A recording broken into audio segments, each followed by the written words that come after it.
2026ஆம் ஆண்டு அட்சய திருதியை ஏப்ரல் 19ஆம் தேதி 10:49 மணிக்கு திருதியை திதி தொடங்குகிறது.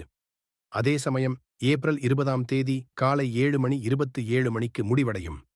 அட்சய திருதியை என்றால் வெறும் தங்கம் வாங்குவது மட்டுமல்ல, நம் வாழ்வில் செல்வம் அட்சயமாக, அதாவது குறையாமல் பெருக வழி செய்யும் ஒரு புனித நாள். இந்த நாளில் நீங்கள் செய்ய வேண்டிய 3 முக்கியமான விஷயங்கள். வீட்டில் செய்ய வேண்டிய அட்சய பானை பூஜை. வீட்டில் செல்வம் பெருக ஒரு பித்தளை அல்லது வெண்கல பானையில் பச்சரிசி நிரப்பி அதன் கழுத்தில் மஞ்சள் துணி கட்டி பூக்களால் அலங்கரித்து மகாலட்சுமியை வழிபட வேண்டும்.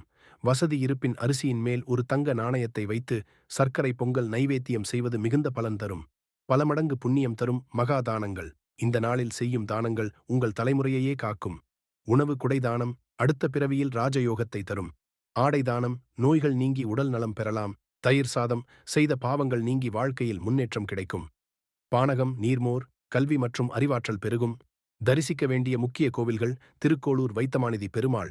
குபேரனுக்கே மரக்காலால் செல்வம் அளந்து கொடுத்த தலம் இது. இங்கு வழிபட்டால் நிதி நிலைமை சீராகும். பட்டீஸ்வரம் முளையூர் பரசுராமர் கோவில். அட்சய திருதியை அன்று இங்கு சிவபெருமானுக்கு காசு மாலை அணிவிக்கப்படும். இவரை வணங்கினால் செல்வ வளம் கொழிக்கும். இந்த அட்சய திருதியையில் வெறும் தங்கம் மட்டும் வாங்காமல் புண்ணியத்தையும் சேர்த்து வாங்குவோம். இந்த தகவலை உங்கள் நண்பர்களுக்கும் பகிருங்கள்.